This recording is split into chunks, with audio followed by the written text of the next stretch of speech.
Dritan, ndërkohë me që jemi të kjo, akoma të zhvillimet që pëndodhin në OKB, avioni Netanyahu, regjia duhet ta kemë atë hartën, nuk ka bërë disa shmangje përsa i përket, le themi, kalimi, ka shmangur Europën përsa i përket lëvizjes që ka bërë. Si e lexon këtë, sepse kjo është paga shumë ajo itinerari që ka ndjekur, ndërkohë që normalisht nuk ka qenë zakonisht ky itinerar, pse kjo zhvendosje, le të themi? Po për shkak të vendeve të cilat e njohën Palestinën, autoriteti i aviacionit izraelit me direktivat qarta nga qeveria izraelite nuk ka dashur që të bëjë kërkesë për fluturim me hapësirën ajrore të këtyre vendeve, sepse mund të ishte refuzuar. Dhe refuzimi do të merrte pasaj si një goditje diplomatike për qeverinë izraelite për të shmangur këtë goditje diplomatike para kësaj mbledhje të OKB-s, atëherë ata kanë llogaritur që më mirë të mos marrim leje, pra të shmangim marrë dhe të fluturojmë një itinerar më të gjatë, se sa të krijojmë një goditje diplomatike përpara kësaj mbledhje të OKB-s, e cila mund të vinte, për shembull Spanja mund ta kundërshtonte dhënien e lejes dhe kjo do bëhej publike dhe imagjinoni pra se si mund të dilte Netanyahu në një mbledhje të OKB-s, të Asamblesë Përgjithshme, ndërkohë që një vend evropian qoftë nuk i kishte lejuar atij fluturimin mbi hapësirën ajrore. Pra është një goditje diplomatike dhe politike. Për të prandaj ka vendosur ta shmangë këtë, të zgjedhë një alternativë tjetër fluturimit. Mbi Italinë dhe Greqinë ka ndaluar, mbi Italinë dhe Greqinë. Meloni çuditërisht pas protestave, sikur është tërhequr nga pozicioni i ngurtë i saj përsa i përket asaj që po nuk ka ndonjë ndryshim. Pra nuk ka ndryshim. Kjo tregon qartësisht, pra do të kemi gjë parasysh. Në deklaratat janë, siç e kam thënë, deklaratat duhet i marrin për çështje të shfryrjes të asaj që ndodh. Fakti që pas atyre deklaratave Netanyahu kalon mbi hapësirën territoriale të Italisë, do të thonë që gjithçka vazhdon normalisht, deklaratat janë thjesht për konsumim politik. Thjesht për të shfryrë.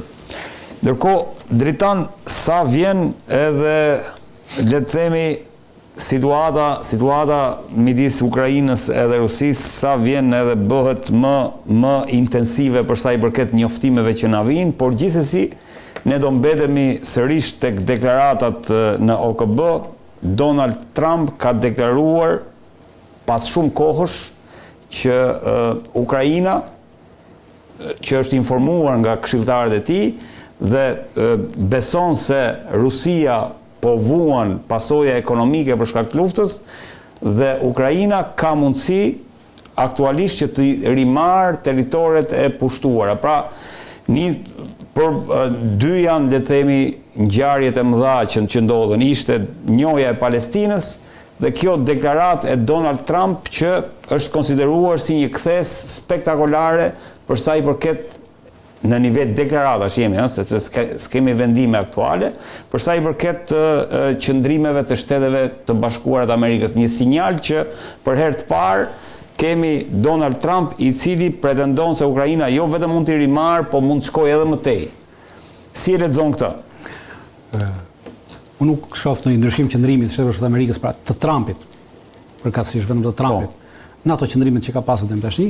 Këtë e shoh si një deklaratë sarkastike të Trumpit, i cili ka shfrytzuar këto deklaratat e këtyre këshilltarëve të tij neokonservator dhe anti-rus, të disa generalëve të cilët për mendimin tim nuk e kanë idenë e luftës që po zhvillohet në Ukrainë, midis Rusisë dhe Ukrainës, kanë haberin asaj gjëje.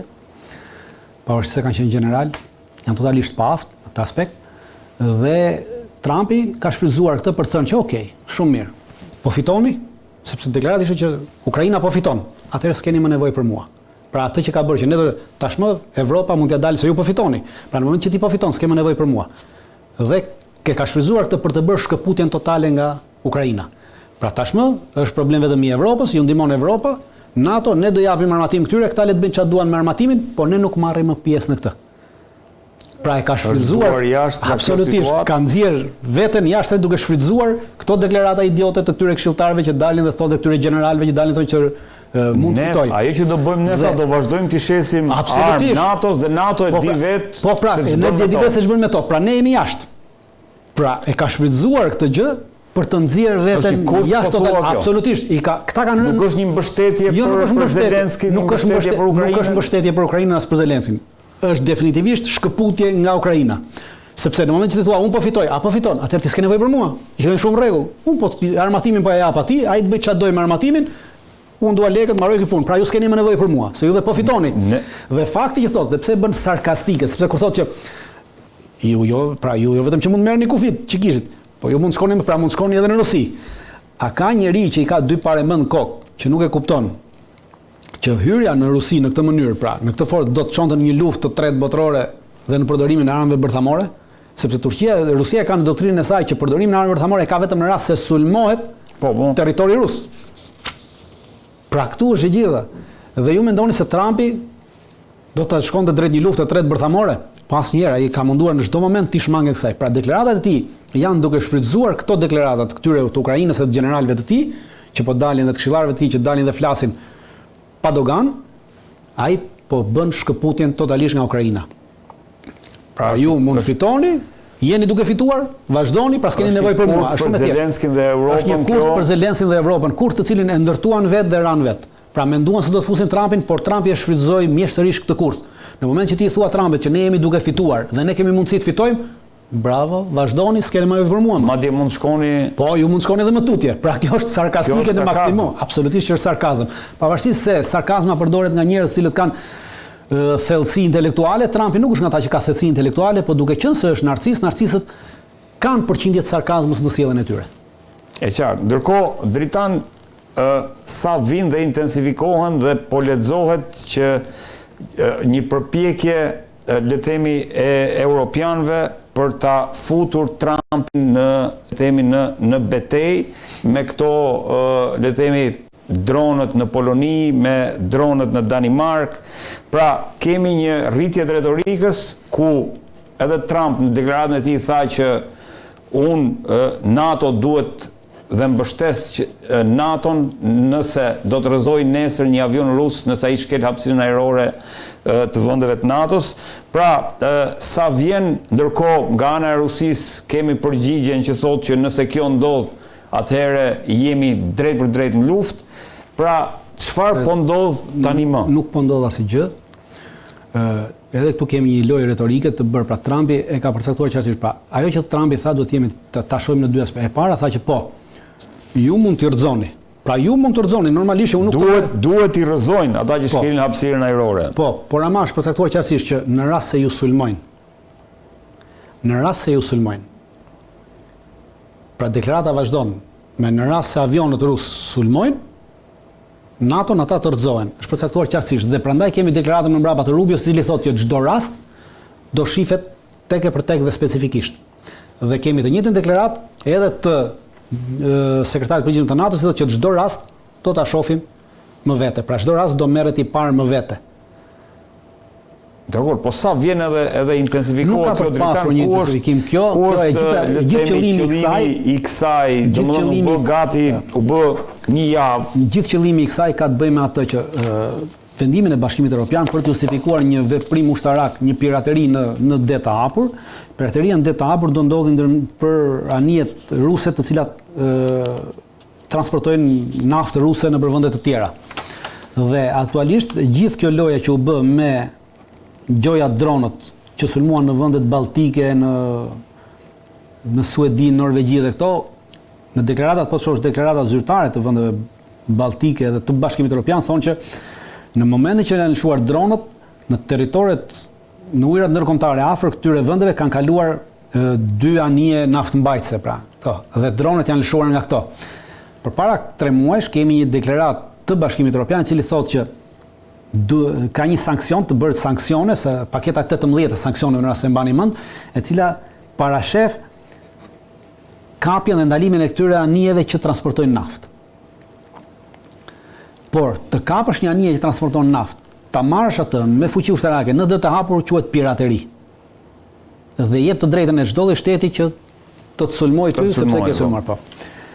Por në rast se ti e justifikon atë, se kjo anija më ka sulmuar mua, pra ka ngritur këta dronët që më kanë sulmuar mua dhe kanë cënuar mua, atëherë unë e mora këtë për shkak të kësaj. Pra e gjithë po bëhet të ngrihet ideja që këto dronët që nuk ekzistojnë hiç, janë ngritur nga këto anije dhe neve kemi të drejtën legjitime t'i zëm këto anije në det të hapur. në ujëra ndërkombëtare. Dakor, po. Por gjithë kjo do të sjellë një përplasje për arsye se këto anije. Kjo është pyetja. Këto anije nuk po ecin vetëm. Pra problemi është që këto anije ka pothuajse që kur është vendosur ky sankcion, anijet shoqërohen nga anije luftarake ruse. Po. Dhe çdo lloj tentative për të zënë një anije nuk do mund të arrijë qëllimit. Dhe çdo lloj tentative që do ndodhi në ujëra ndërkombëtare dhe çdo lloj përplasje në ujërat ndërkombëtare midis forcave ruse dhe forcave të çdo shteti antar të NATO-s nuk e aktivizon nenin 5 të NATO-s. Pra nuk kemi për të vajtur drejt një përplasje se nuk të aktivizon dot, pra nuk bëhet në ujëra territoriale, bëhet në ujëra ndërkombëtare përplasja. Dhe në ujëra ndërkombëtare nuk ka për të aktivizuar asnjë. Do tentojnë, siç tentoi para 2 muajsh, nëse mbani mend, tentoi Letonia dhe tentoi Estonia të zinte një anije, nëse mbani mend, një anije nafte, ku rusët lëshuan 2 avion, të cilët detyruan helikopterët dhe avionët e Letonisë të rriqeshin mbrapsht. Sepse anija ishte në ujëra ndërkombëtare. Dhe në ujëra ndërkombëtare askush nuk mund të përplaset, sepse nuk e aktivizon dot nenin 5. Pra kjo ka përndodhur. Pra jemi thjesht në këtë që europianët duan të justifikojnë veprimet e tyre të ardhshme, por pa përfshirjen e amerikanëve nuk e justifikojnë dot. Dhe deklarata e Rubios ishte më e qartë që ne do ta shohim çdo rast në mënyrë specifike. Pra do thotë që keni kujdes në atë që bëni, sepse ne nuk do të turremi vrapse, tha juve qeshje dhe ne do vim pas jush. Jo, ne do ta studiojmë. Dakor, Dritan. Ndërkohë, Polonia ka njoftuar qytetarët e vet në Bielorusi që të largohen menjëherë. Pra, kjo i shtohet tash këtyre kësaj retorikës, këtyre incidenteve. Kemi një problem të madh. Pak a shumë nuk është se do të debatojmë janë apo s'janë, po ideja është që sa vjen edhe po krijohet një lufte NATO-Rusi, ndërkohë kemi edhe Lavrovin që është shprehur që NATO është prej kohësh në luftë me Rusinë. Shikoj, rusët nuk është hera e parë që Lavrovi thotë këtë, e ka thënë Putini përpara Lavrovit. Po, prej fillimit të luftës. Jo, fillimit të luftës, Lavrov është diçka.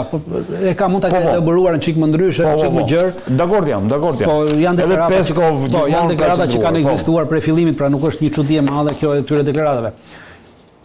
Ideja e krijimit të një lufte nuk është se do shkojnë në luftë. Nuk kanë kapacitet vendet europiane të bëjnë luftë sot me Rusinë. Pra pse duhet ta sulmojnë atë, nuk kanë kapacitete as të sulmojnë Bielorusinë, as të sulmojnë Rusinë. E gjitha kjo që bëhet me interesin e tyre për shkak të problemeve të tyre politike që kanë dhe për të mbajtur pushtetin e tyre, pra të heqin vëmendje të shtim ja të idenë e frikës dhe me futjen e idenë e frikës te qytetarët evropian automatikisht mbulojnë çdo gjë dhe mbajnë pushtetin.